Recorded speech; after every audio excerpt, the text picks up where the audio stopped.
नमस्कार। दिल थाम के बैठ जाइए क्योंकि आज का शो कमजोर दिल वालों के लिए भी है। जी हाँ, स्वदेश विशेष में स्वागत है आप सभी का। मैं हूं आपके साथ सौमित्र बुद्धकर। आज वर्ल्ड हार्ट डे है और इस मौके पर आज हमारे शो का मकसद ये है कि आप दिल की बीमारियों को लेकर अवेयर रहें, क्योंकि दिल तो कच्चा है, ये दिल धोखा ना दे, इसलिए इस दिल का ध्यान रखना बहुत ज़रूरी है। आखिर कैसे रखें अपने दिल का ध्यान, इस पर पेश है हमारा आज का स्वदेश विशेष। इस मुद्दे पर हम करेंगे एक्सपर्ट से चर्चा भी, लेकिन चर्चा पर जाएं उससे पहले आपको दिखाते हैं 3 ज़रूरी तस्वीरें। ये वो तस्वीरें हैं जहां अचानक खुशियां मातम में बदल गईं।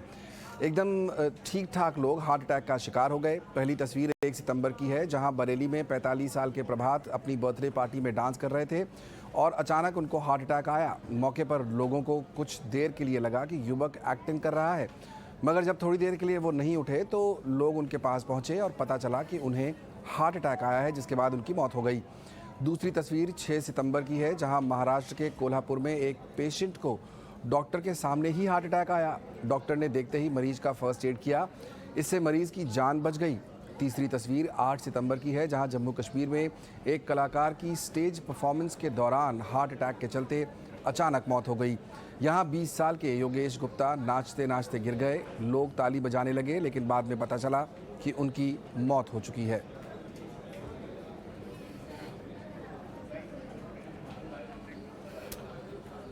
तो इन तस्वीरों से पता चलता है कि दिल कितना कच्चा है, इसलिए सिर्फ दिल की सेहत के लिए खान पान, रहन सहन, चाल चलन का ही नहीं बल्कि बाकी बातों का भी असर इस पर पड़ता है।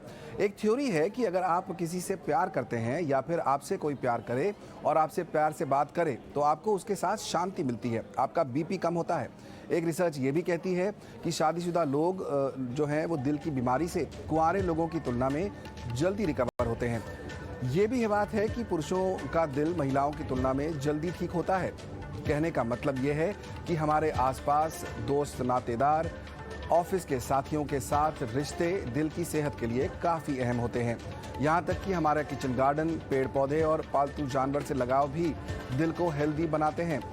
दिल के टॉपिक पर चर्चा करने के लिए हमारे साथ हैं डॉक्टर अपर्णा जायसवाल, जो कार्डियोलॉजिस्ट हैं फोर्टिस स्कॉट हार्ट इंस्टीट्यूट की, और साथ ही मिकी मेहता जी हैं जो कि जाने माने हेल्थ गुरु हैं। तो पहला सवाल मिकी जी आप ही से मैं पूछना चाहूँगा, कितना इम्पैक्ट पड़ता है कि दिल पर असर पड़ेगा? मैं चलिए पहले अपर्णा जी के पास चलते हैं। डॉक्टर अपर्णा, अलग अलग तरह की बातें हो रही हैं, चर्चा में आती हैं कि अलग अलग जो हमारा एनवायरनमेंट है उसका इम्पैक्ट सबसे ज़्यादा पड़ता है हमारे दिल पर।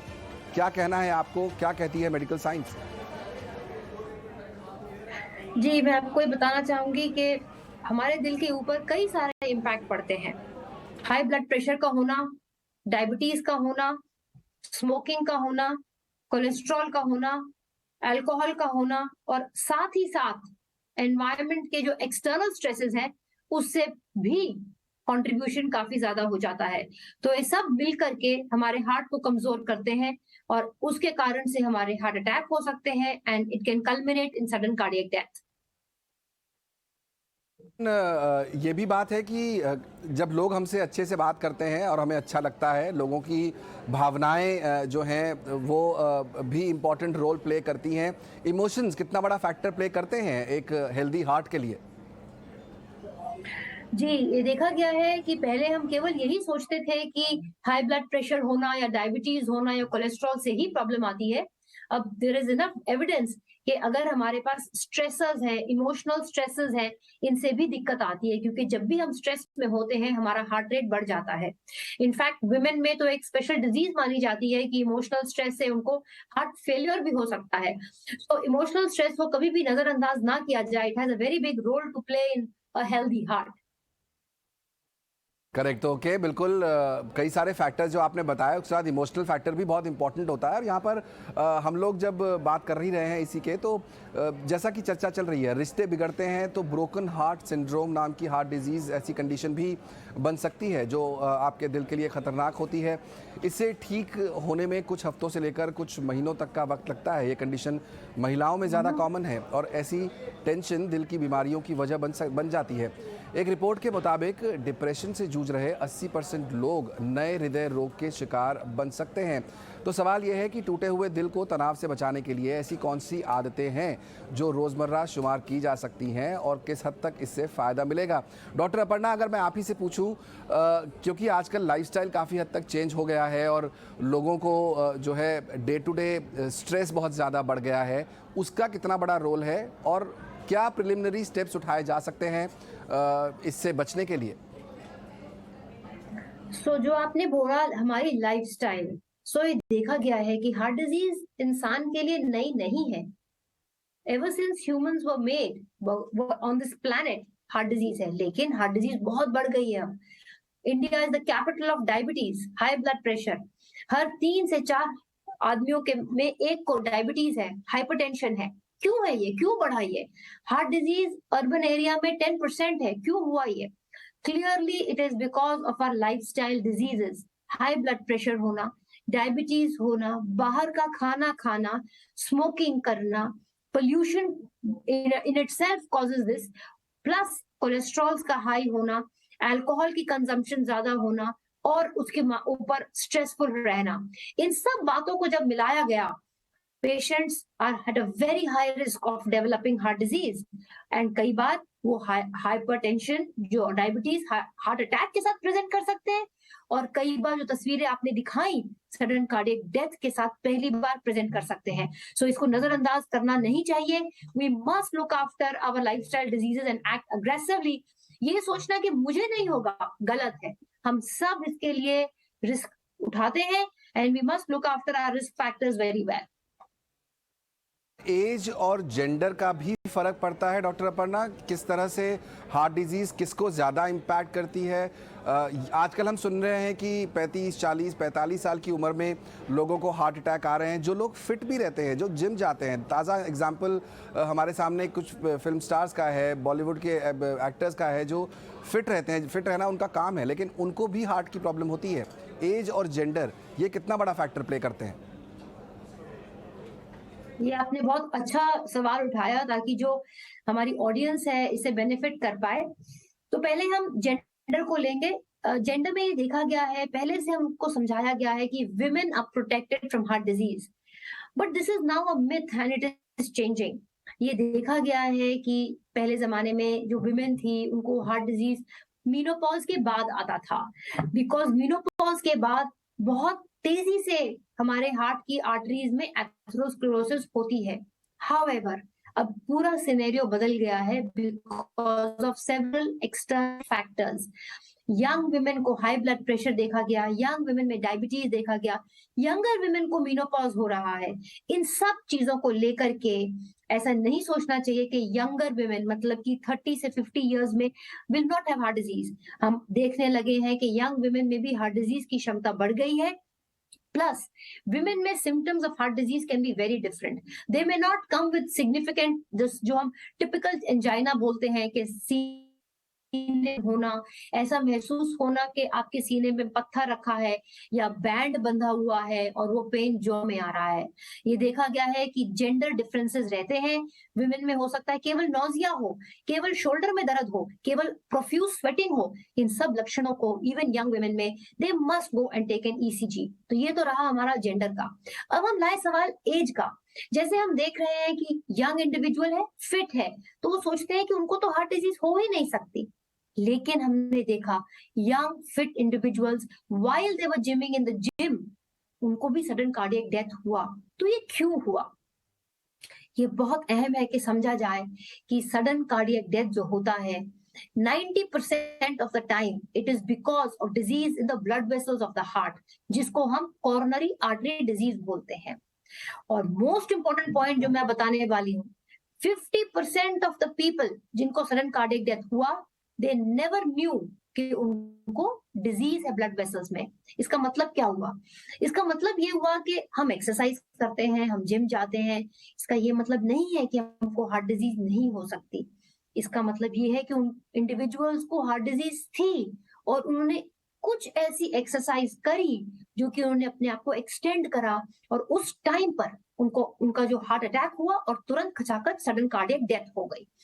तो किसी को भी ये नहीं समझना चाहिए कि मैं तो 40 साल का हूं, मैं एक्सरसाइज करता हूं, मैं तो बिल्कुल फिट हूं, तो फिर वो क्या करे? It is a good idea कि वो अपना ब्लड प्रेशर को चेक करवाएं, अपने ब्लड शुगर को चेक करवाएं, अपने कोलेस्ट्रॉल्स को चेक करवाएं। अगर उनके नंबर सही नहीं है तो उसका ट्रीटमेंट लें, स्मोकिंग ना करें, एक्सरसाइज रेगुलरली करें and follow the doctors advice. कुछ प्राणी ऐसे होते हैं जिनको जेनेटिक फैक्टर्स के कारण और रिस्क बड़ा होता है, तो उनके लिए और भी जरूरी है कि वो अपने डॉक्टर के पास जाएं और अपने रिस्क फैक्टर्स को सही मायने में ठीक करवाएं। So these are certain pointers which can not be disregarded. बहुत इंपॉर्टेंट बात आपने कही यहाँ पर कि सिर्फ ये अज्यूम कर लेना कि हम जिम जाते हैं, एक्सरसाइज करते हैं, उतना काफ़ी नहीं है। आपको अपने वाइटल्स भी पता होने चाहिए और उनको फॉलो भी करना चाहिए। एज और जेंडर इन सब का इम्पैक्ट पड़ता है। हम यहाँ पर बात कर ही रहे हैं कि दिल को कैसे दुरुस्त करें। इसी चर्चा को आगे बढ़ाते हैं और एक और इम्पॉर्टेंट बात करते हैं और वो है CPR की। तो आपने फिल्मों में देखा होगा कि जब आदमी डूब रहा होता है, पानी से बाहर उसे निकालते हैं, उसके चेस्ट पर प्रेशर देते हैं या फिर उसके मुँह से मुँह लगाकर सांस देते हैं। इसी को CPR कहा जाता है, जिससे काफ़ी हद तक लोगों की जान बचाई जा सकती है। कई बार ये बहस भी होती है कि doctor APJ Abdul Kalam, actor Reema लागू और सिंगर KK को जब हार्ट अटैक आया था तो अगर उनको CPR दिया गया होता तो शायद उनकी जान बच सकती थी। खैर, आपको पहले चेन्नई एयरपोर्ट का एक वीडियो दिखाते हैं जो कुछ दिन पहले का ही है। यहाँ एक यात्री को कार्डियक अरेस्ट आ गया। इस दौरान वहाँ मौजूद CISF के एक ऑफिसर ने बिना देर किए उन्हें CPR दिया, जिसके चलते मरीज की पल्स रेट में सुधार हुआ और उनकी जान बच गई। तो कुछ लोगों ने इसकी ट्रेनिंग भी ली होगी, वहीं कुछ ऐसे भी लोग हैं जिन्हें CPR के बारे में कुछ जानकारी नहीं होगी। डॉक्टर अपर्णा, आप ही से समझना चाहूँगा मैं। दरअसल फिल्मों में अलग चीज़ दिखाई देती है, रियल लाइफ में शायद अलग हो सकता है। हमारे स्क्रीन पर जो तस्वीरें हैं वो रियल लाइफ की हैं। CISF के एक जवान जो हैं वो एक आदमी की मदद कर रहे हैं और उनकी जान बची भी।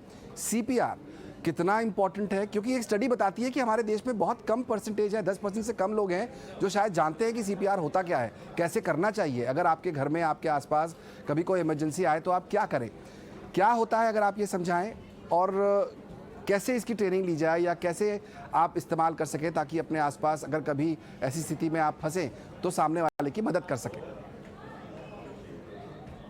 इस वर्ल्ड हार्ट डे पे सबसे पहले मैं आपको थैंक्स करना चाहूंगी कि आपने इस मुद्दे को उठाया और हमें एक अपॉर्चुनिटी दी एज कार्डियोलॉजिस्ट, बिकॉज हम एज कार्डियोलॉजिस्ट बहुत चाहते हैं कि हमारी कंट्री में लोग इस बात को समझें that we must as adults know what is CPR।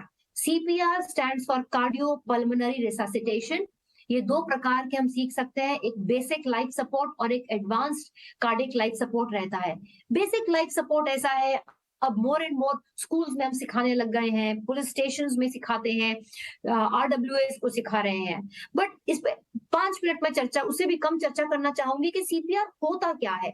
अगर आप किसी को देखते हैं अपने नजरों के सामने के नीचे गिर गया और बेहोश हो गया, सबसे पहले आपको जाकर देखना है कि वो ब्रीदिंग कर रहे हैं कि नहीं कर रहे हैं, उनका पल्स है कि नहीं है। अगर आपको दिखता है कि उसका ना वो ब्रीथ कर रहे हैं और पल्स नहीं है, it is important that we try and assist the patient before you can reach a hospital. किसी और को तुरंत एम्बुलेंस मंगवानी चाहिए और आपको CPR आना चाहिए। बहुत इजी होता है। पहले ये थोड़ा कॉम्प्लिकेटेड रहता था, जिसमें हम कहते थे कि माउथ टू माउथ ब्रीदिंग भी करें, उसमें लोगों को खिचखिचाहट होती थी और वो CPR नहीं दिया जाता था। लेकिन अब थोड़ा सा इजी कर दिया गया है और चेंजेस आ गए हैं उसमें। समझिए इसको क्या करना चाहिए।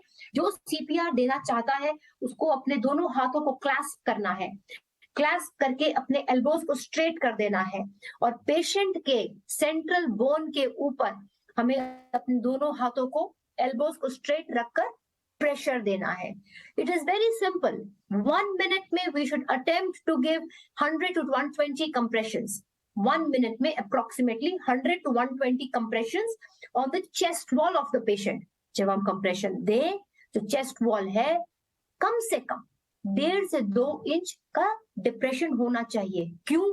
आपके इस कंप्रेशन से हार्ट प्रेशर जनरेट करेगा और वो हार्ट ब्लड सप्लाई देगा हमारे पूरे बॉडी को। Most vital organs is our brain and our heart.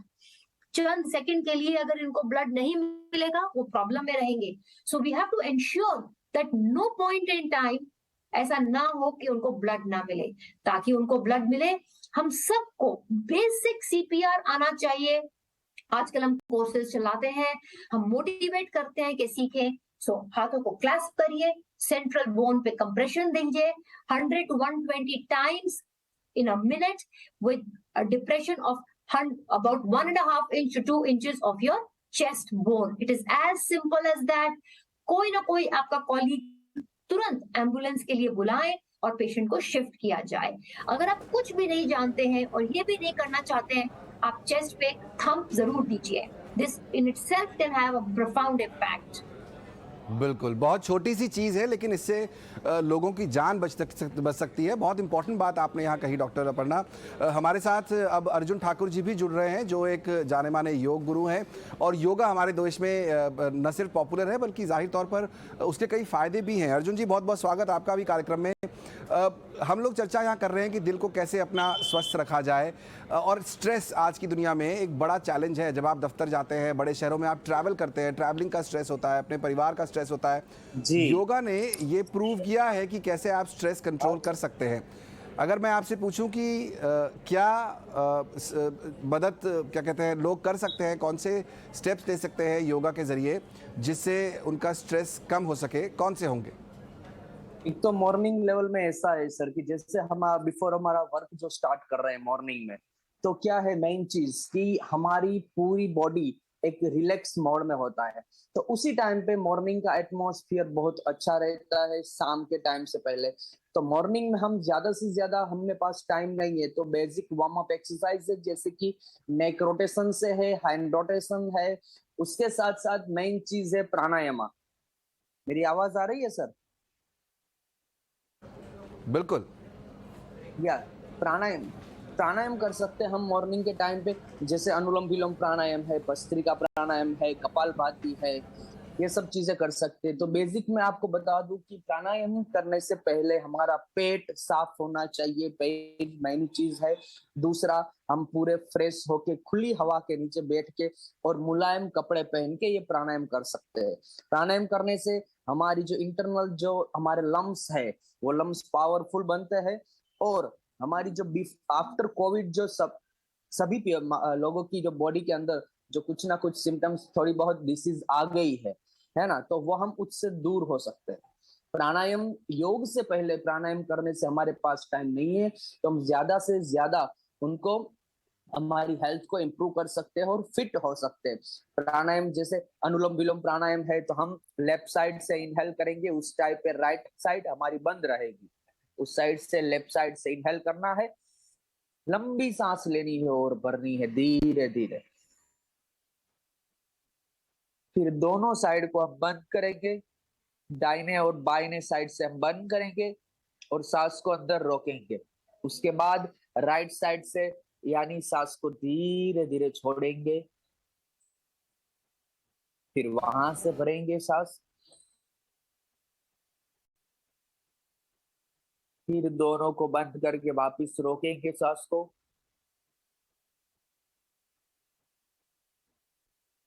ये गतिविधि हम डेली मॉर्निंग के टाइम पे करें, हमारा वर्क स्टार्ट होने से पहले। जैसे हम ऑफिस में पहुंच गए हैं तो हम वहां पे भी प्राणायाम कर सकते हैं, चेयर पे बैठे हुए तो लेग रोटेशन कर सकते हैं, लेग को अप डाउन कर सकते हैं, बैठे बैठे उनको मोमेंट में रखना है। जैसे इनके कारण ये सब करने से चीजें ये होती है कि हमारी बॉडी के अंदर कुछ ना कुछ मूवमेंट रहती है। मूवमेंट न रहने के कारण, हमारा बॉडी मूवमेंट न रहने के कारण वेट गेन होता है। फिर अपने ब्रीथिंग प्रॉब्लम में हम रिलैक्स बैठे हैं तो उसके अंदर सांस लेने में थोड़ी दिक्कत आती है। जैसे हमारा एसी कंटिन्यू चालू है तो उसके अंदर प्रॉब्लम होता है। फिर बैक पेन जैसी बीमारियां हम ऑफिस से ही स्टार्ट होती है। बैक पेन आज के दिन में बहुत बहुत बहुत तेज गति से फैल रहा है, जैसे डायबिटीज। और इसकी बड़ी वजह यही है, जैसा आपने भी पॉइंट आउट किया अर्जुन जी, कि लंबे समय तक लोग दफ्तरों में बैठे रहते हैं। तो जो आपने जो बात कही कि आपको मूवमेंट की जरूरत है, आप अपनी जगह से उठिए। आपने प्राणायाम या अनुलोम विलोम की बात की, जी हाँ, और थोड़ा बहुत वॉक भी करिए, वो भी एक फायदा हो सकता है। आपने बहुत इंपॉर्टेंट पॉइंट यहाँ उठाया कि कोविड के समय के बाद से काफी बदलाव आए, हमने देखा है। एक रिपोर्ट ये कहती है कि कोरोना से रिकवर होने वाले लोगों पर हार्ट अटैक का खतरा ज़्यादा मंडरा रहा है। जहां कोरोना के दौरान हार्ट फेल का खतरा करीब 72% बढ़ जाता है, वहीं रिकवरी के बाद ये खतरा 52% तक रहता है। इसके अलावा वैक्सीन को लेकर भी सोशल मीडिया में ये काफ़ी चलता है कि जिनको वैक्सीन लगी है उनको ज़्यादा हार्ट अटैक का खतरा है। तो ये बड़ा सवाल है कि ये सच कितना है और झूठ कितना है। डॉक्टर अपर्णा हमारे साथ है। डॉक्टर अपर्णा, एक बहुत ही ये कॉन्ट्रडिक्टरी बात दिख रही है। कहा जा रहा है कि इस तरह की चर्चाएं चल रही होती हैं, जाहिर तौर पर हमारी कोशिश ये है कि लोगों को सही इन्फॉर्मेशन पहुंचाई जाए। कितना सच है ये कि वैक्सीन की वजह से कोई इम्पैक्ट पड़ता है हार्ट की कंडीशन पर? Well, I think as doctors, हम बहुत क्लियर है that COVID vaccine has helped the population at large. So this information should be absolutely clear. People have been trying to associate with some cases far and few, but clearly ये देखा गया है कि vaccination के कारण heart disease नहीं है। हम सबको अर्ज करते हैं कि आप प्लीज वैक्सीन लीजिए और आपका हार्ट इनफैक्ट स्वस्थ रहेगा, क्योंकि ये देखा गया है कि उन लोगों को जिनको कोविड हुआ, the coronavirus affected the heart in 60 to 70% of the people on their cardiac MRIs. We have to do everything to protect ourselves from a COVID infection. COVID vaccination has clearly helped us contain the disease. COVID vaccination does not cause heart disease. I hope I am clear.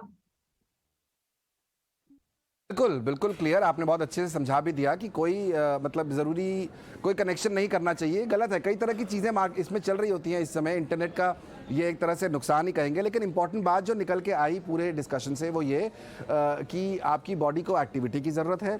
आपको अपने vitals पर ध्यान रखना बहुत ज़रूरी है। जैसे doctor Aparna ने कहा कि आपको देखना चाहिए, कोई एज कोई जेंडर बहुत फ़र्क नहीं पड़ता। महिलाओं पर शायद आपको बड़े सिम्टम्स भी दिखाई नहीं देते। ये ज़रूरी है कि आप सतर्क रहें, आप अवेयर रहें और अपने हार्ट को फिट रखने में खुद आप अपनी मदद करें। बहुत बहुत शुक्रिया डॉक्टर अपर्णा और अर्जुन जी, समय निकालकर हमारे साथ इस चर्चा में आज शामिल होने के लिए। चलिए आपको बताते हैं कुछ और इम्पॉर्टेंट चीज़ें यहाँ पर दिल से जुड़ी हुई, जो आपको कैसे फिट रख सकते हैं आप।